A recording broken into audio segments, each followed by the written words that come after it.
Hello everybody, I'm Rob. I'll be discussing RT News and how it is related to Russian propaganda in this video. RT News is an international Russian government-sponsored news station. It publicizes its work in several languages, including Arabic, Russian, English. The English they use is both from American English speakers and I also believe British English speakers. But the important part is that they're using native English speakers for this.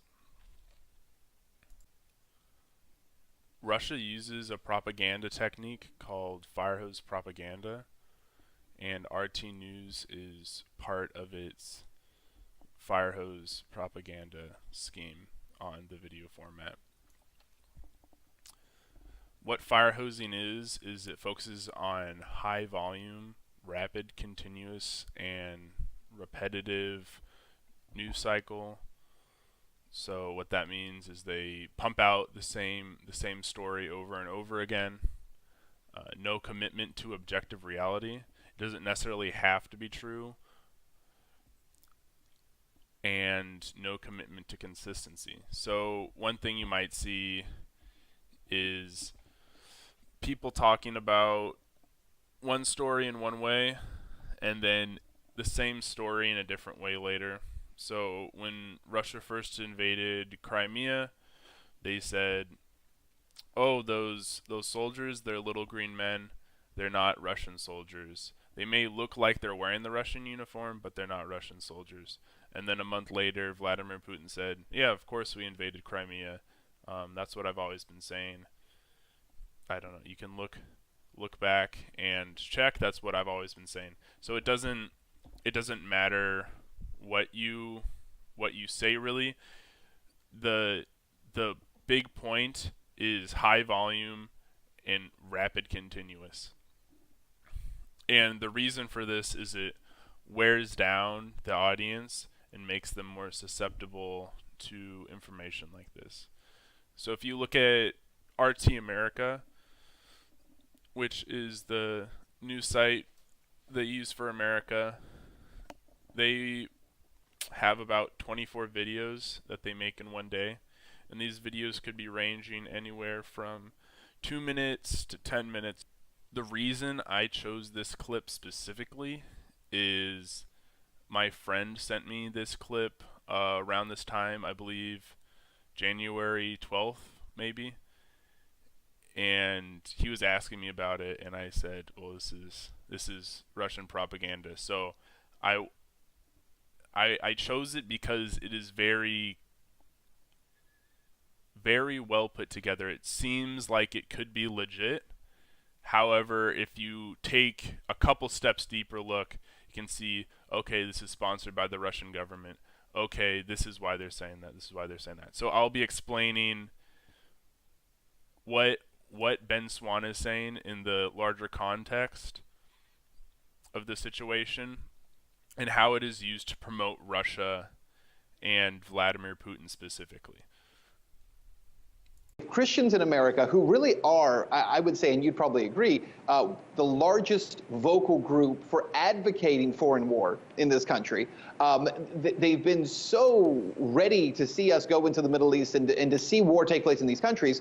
I believe it's out of ignorance. They have no idea that what's actually the end result of these conflicts, the end result of regime change in Egypt, in Libya, in Syria, in Iraq, is the extinction of Christianity.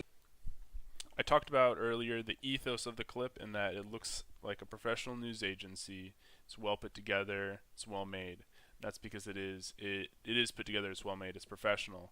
However, because of this can give us a false sense of security in that the information they're providing is legitimate. However, a lot of the information contains half-truths in that part of what they're saying is truthful. However, the whole thing might not be truthful, or what they're saying is truthful to an extent, but they're using the information as for a greater goal.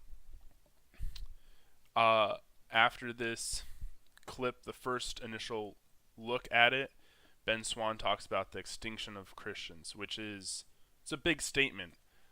Christianity is one of the largest religions in the world,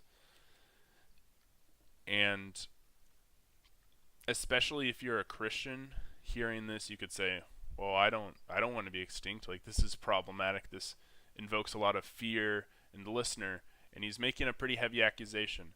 And so this kind of draws you in and primes you for the rest of the clip that he's about to discuss what's happening.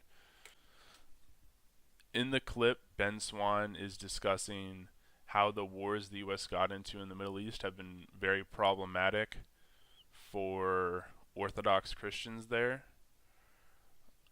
And he's using this to kind of sow dissent in the populace of the U.S. On a base level, one could say, yes, this is problematic for the Christians there, but there is a deeper layer to it in that the next question is the next step that he would be talking about. He isn't talking about in this video, but this is what's occurring in the world scheme of January 8th, 2019, is while the U.S. is pulling out of the Middle East at this moment, Russia is putting more troops in. And the reason for this is Russia wants to control the area. And this piece specifically gives a reason for Russia to put more troops in the area. And it shows that Vladimir Putin is a savior of the Christians, which is one of the characters he wants to portray himself as a savior of Christians. So this gives him an excuse to increase troops in the Middle East at the time. Thanks for joining me, Ben. Hey, Scotty. Very sensitive issue and for a lot of reasons, but what do we know about the victims and those that murdered them? Well, what we know is that there were 34 Ethiopian workers who had traveled to Libya to find work. They, at some point, disappeared along the way. And then they showed up in a video that was posted by ISIS in 2015. And in that video, they had these men standing on a beach. A lot of folks will remember this video. It was very famous.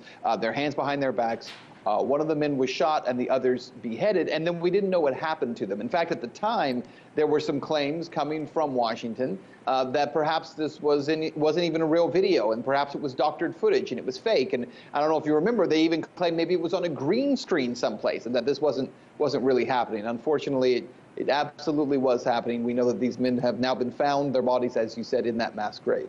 Is it simple just to say that they were just workers and they were just randomly chosen, or do you think that, are we finding out that they were targeted for some other reason?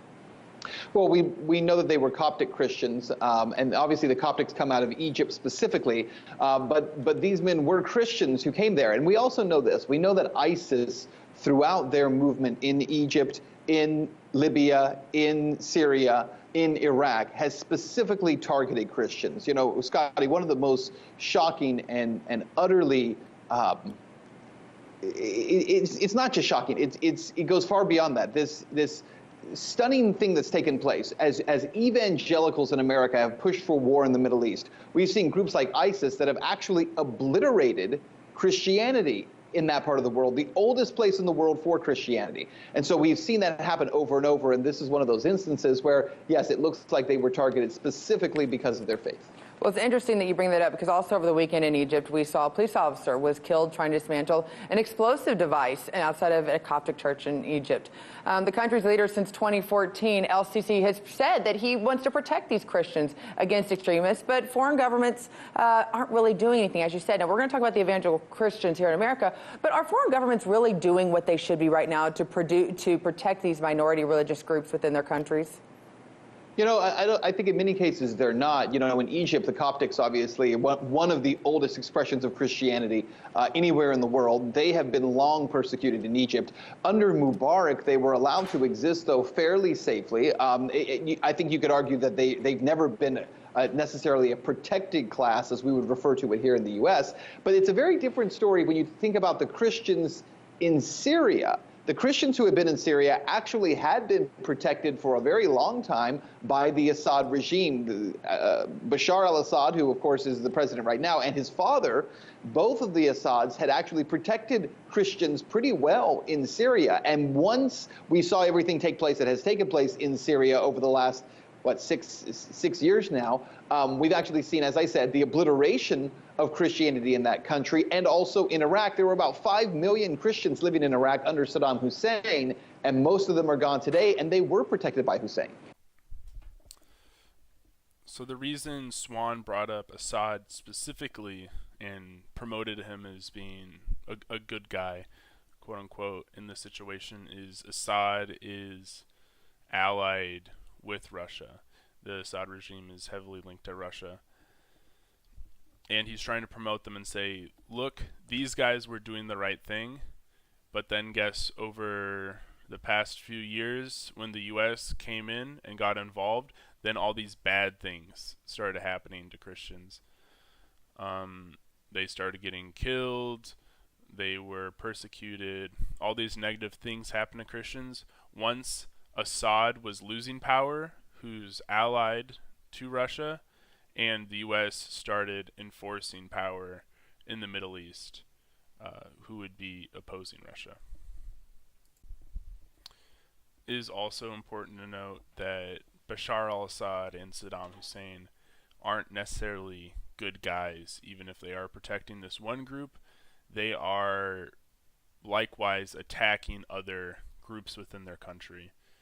So Assad and Hussein have been known to attack minority Muslim groups and other groups, most notably with chemical weapons, which is extremely problematic and is illegal according to the international rules of war. You know, it's interesting that you bring that up, because I don't think a lot of people in America understand exactly in Syria the roles that they play. And it brings up the idea that right now more than 3,000 Christians just last year alone were killed worldwide. And according to a study last year and from Georgetown University Religious Freedom Program, they said that Christianity is the leading community being targeted for their faith. Far-fetched. Here in America, every church, every corner, and possibly twice on both corners in the South, there is a church. So where is the outcry here within the evangelical, the Christian community, the Catholic community for their brothers, sisters around the world? Why aren't they getting involved and getting more involved in this kind of foreign policy to protect those of the same faith? So I really believe that it comes down to a messaging issue. And I think that, your last guest talking about the military-industrial complex, I think the military-industrial complex has done an amazing job of keeping this part of the story silent. If Christians in America, who really are, I would say, and you'd probably agree, the largest vocal group for advocating foreign war in this country, they've been so ready to see us go into the Middle East and to see war take place in these countries. I believe it's out of ignorance. They have no idea that what's actually the end result of these conflicts, the end result of regime change in Egypt, in Libya, in Syria, in Iraq, is the extinction of Christianity. In Syria, the Christian movement there is literally the oldest in the world. It is the first place where Christianity, after it left Jerusalem, it went to Antioch, which was in Syria. And it's over 2,000 years old there, and it's almost completely gone. And this has been the product of U.S. foreign policy. I think if Christians in America realized what was happening, they would take a step back. But the messaging has been so good to silence that information that many of them just don't know. Well, thank you, Ben, for all of your work in getting that messaging out, and we will continue to shed light on the subject here. With any religious group that is targeted and put in genocide like has happened, what we've seen in the Middle East. Thank you. The key takeaway points from this clip, these clips that I've shown, are the use of fire hosing, the half-truths that were promoted, and the quote-unquote Russian perspective, which is being used, which is really Vladimir Putin's perspective on the media and how he would like to promote his story. If we remember, fire hosing is the vast quantity of clips. RT America alone puts out over 20 clips a day on YouTube. There's also normal RT News, which is in Russian and in other languages such as Arabic. Also, they don't necessarily tell the full story of what's happening. So, like like you saw, Ben and Scotty were talking about how it was problematic that any religious group were being persecuted, but they didn't mention that Saddam Hussein was persecuting religious groups and that the U.S. had to step in. One of the reasons the U.S. stepped in was to stop them from bombing the Kurds and the Shias in the south. Now that Ben Swan and Scotty have established that it is a bad thing that these Christians are being killed in the Middle East, which is correct. I believe it's bad anyone's being killed in the Middle East. They can say, now look, the U.S. is pulling out of the Middle East and they're not protecting these Christians. But Vladimir Putin is coming in for the specific reason to protect these Christians when the U.S. leaves and creates a power vacuum.